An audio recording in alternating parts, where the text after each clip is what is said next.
Hi, it's Hannah with WTI.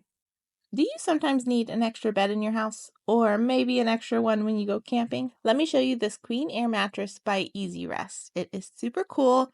It's really nice when we like to have a little movie night in our fireplace room.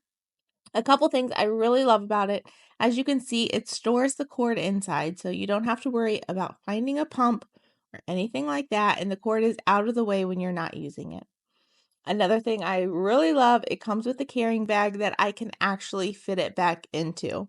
It also is an 18-inch mattress, so I love this because it's not a super short one. Like we have some that if it loses any air, you're laying on the floor. So it has extra air, you're up off the floor, but it is not so tall that no sheets fit on it. So these are regular queen sheets for my bed, and as you can see, it wraps all the way around and they stay in place.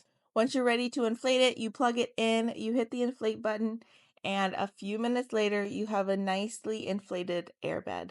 And because it's a built-in air pump, there's no rushing to cover the little hole so no air rushes out. It all stays in. So this thing is so cozy to get into if you are needing a new air mattress. This one is a very nice choice. I highly recommend it. And that's my point of view.